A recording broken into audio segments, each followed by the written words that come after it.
Today, I have a very special guest with me. This is my aunt, Valerie Sullivan, who was my violin teacher through junior high and high school. So, Valerie, it's so fun to get to see you again. So good to see you. Yes. How did you actually get into the violin? How did you start, since I know Grandma is a pianist? Well, it's very interesting because I am part of a large family, which you probably have already talked about, the oldest of the 10.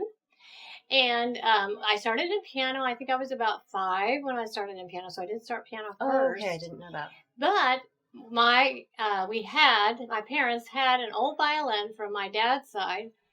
One of his relatives was a country violinist. Oh, that's right. It had a cigar mark where he burned the violin from playing while he played the country fiddle. Oh, hilarious. And because we had that violin, I started the violin. Because Really? they had one in the family. That's funny. And it is hilarious. And of course, I was pretty cooperative. So, okay, you're going to play violin? And I said, okay. And I'm so glad I did. Yes. Valerie, can you tell us a little bit about your involvement as a coach for the Youth Symphony program? Well, I can. I have been the first violin coach for over 40 years. Oh, wow. And I was in the Youth Symphony program, and my husband was also. He played the French horn when I was growing up. And we didn't have coaches. And then really? They started the coaching program, I don't even quite remember. I guess it would have had to be about 40 years ago. And that has been a wonderful thing because then we had a first violin coach, a second violin coach, a coach for viola, a wind coach, a brass coach. And we could really help with the details of the instrument because we played the instrument. Exactly. So it's been, it's just a wonderful program. And it's kind of evolved over the years. And so what we do is they have 1 hour out of the 3 hours that we coach them. I'll help give them fingerings, talk to them about style, work on the really hard passages, a lot of it that they couldn't get without extra help from a teacher or from a coach or whatever. So it's been an outstanding program for many years with our youth symphony. That's wonderful. And I think it's so important that our private students have some group experience, and that's where the youth symphony really comes into play. Well, even your mother she told me one time she didn't know how to do tremolo. Oh, wow. Tremolo's, where you just move your bow real fast. Were you my mom's first violin teacher, too? Is that right? I think I was. Think so, yes. Or maybe Dana. And so anyway, she didn't know how to do tremolo, and if you're not in an orchestra, somebody has to teach you how to do these effects. Yes. And you don't do tremolo and when you're playing your standard solo literature. That's just not right. Rarely.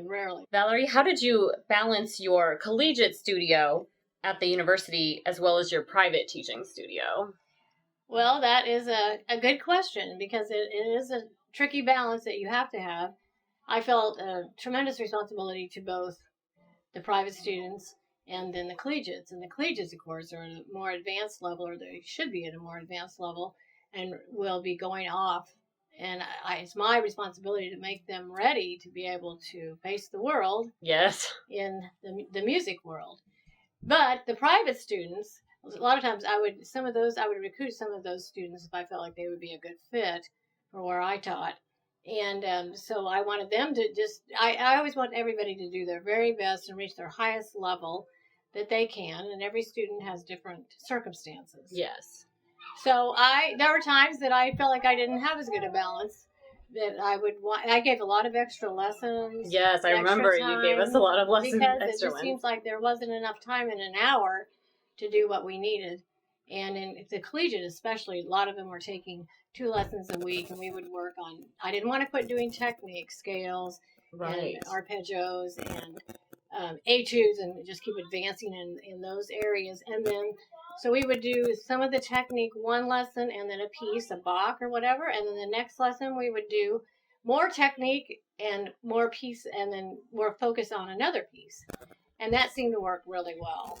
That makes sense. And I do a lot of extra teaching, 2 lessons a week, oftentimes with my real advanced students, and just set it up kind of a similar way. Because there is a limit after 2 hours. Your brain is fried. You kind of lost it, both of you. Yes. Sometimes from even after 1 hour. So by breaking it up, it just really makes it so that you're more fresh. And I just see the students making such quicker they're advancing so much quicker. Now, that's not easy to do, and I did charge for the extra lessons. Well, of course, yeah. So, and some parents can't afford that, so then you have to figure out how you're going to handle the Right. challenges. Exactly. Valerie, I know you specialize in working more with the advanced students. So how do you prepare them for their collegiate auditions as well as concerto competitions? Well, again, I think it takes a lot more time to really be totally prepared. And again, so oftentimes I will do the extra time or the extra lessons and extra time. Yes. And, you know, some of the auditions are much more strenuous than others.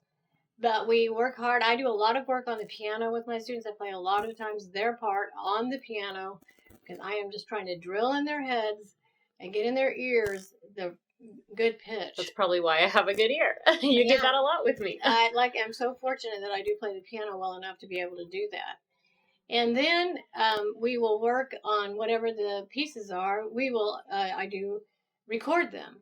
And I use an old reel-to-reel recorder, which works very well. It's very old-fashioned. It wasn't at the time when I started it. I remember that recorder. And letting the kids hear what they sound like. Now, I'm not going to be playing with them when I do that, unless I'm playing the piano part, their actual piano part. And they are very discerning. Like, they hear things, oh, I didn't know I was doing that. I didn't know I was rushing. I didn't know I was out of tune there. Yes. And so then we go to the next step, where they're doing pretty well when they hear it themselves. And then we go to the next step of doing a mock audition or going to do a practice recital, going to a nursing home, anything, you know, and especially for the youth talent, my students are playing, and that's probably the hardest competition my high school students do. They get to play with, the winner gets to play with the Youth Symphony, and they will probably have like 6-8 times that they're playing at a nursing home, or they'll play at a high school or a middle school, and just having to play your piece, and they'll be playing it with their professional accompanists. That just helps them see where their strengths and weaknesses are, and then they can work on that. So then when they get to the competition, it's not so nerve-wracking. Yes. They've been doing it, and they're just more used to it. Right. You almost have to practice for the nerves in addition to the notes. That's a good way to put it. Mm-hmm. That's exactly right. Valerie, can you tell us a little bit about your routine when you're preparing as the soloist with a symphony? What do you kind of do to prepare for that? Well, it's kind of similar to what I just said before, preparing for the students. I will work on the piece and try to get it as in tune, try to think about my phrasing. What do I want to say? No, I just want it to be mechanical. And then practice with my accompanist as much as I can. I don't do well if we just practice like once or twice. Now when it's an orchestra, I'm still going to be practicing with the pianist probably. Right. And then I'm going to be going out. I often went out and did nursing home programs and played out as much as I possibly could. And that just really helps so that you're just really comfortable with that piece. Even if it's not your best performance, it's still a good performance. And that's, you have to get to that level. And that everybody's a little different, but it's not easy and it takes a lot of work. Oh, yes. But it's worth it. It is very worth it. Well, thanks again for talking with me today. In conclusion, do you have any advice for your fellow music teachers? Well, it's a very noble profession, and we affect the students in so many more ways than just the music. I mean, we are actually an influence on their lives. Yes. Many times we can say things that will influence them that their parents can't. Their parents could say it, but they aren't going to listen to them. So true. So I almost always have such a close relationship with my students and just love them dearly like they're my own children. And my advice as far as teaching is that they definitely need to be doing technique. So many people do not do technique, and they need to do it, and you have to listen to it, or the student just won't keep doing it. Like scales and the arpeggios, you have to build a foundation. It can't just be all the fun pieces, because when you have the foundation built, then you can do anything. Yes. But it's a process, and so just love your students, and every student is different. They learn. Some students you have to be stricter with, and other ones, if you're too strict, they're crying on you. Or the other one, or some of the ones you have to be tough on, and like you need to practice, or you probably shouldn't be taking from me. Right. Yeah. But it's that rapport where they believe in you, they love you also, and then they will work hard. And then also, I think one thing that helps my students is that we're like a little family. And, you know, when we can critique each other, we'll have little mock auditions or whatever. And the students, you know, they have to be kind, and they are, and they critique each other, and they want the best for each other, and they learn a lot from each other. Right. By, like, if it's a youth symphony audition, they'll be playing for each other, and then I'll have them critique that person. Mm-hmm. And a lot of times they'll say, now I know I don't do this very well either, but they notice things that happen. So it's just, I do think you need to have recitals. You have to have goals. Without goals, none of us are going to work as hard. Oh, I see that in my students all the time. So, yes. And it's more work, but it's worth it. Yes. So it is, like I said, it's a noble profession. So. Well, thanks for sharing some of your wisdom with us today. You are so welcome. I appreciate it. If you enjoyed this content, hit subscribe, ring the bell, and give it a thumbs up. I'll see you next time, and stay tuned.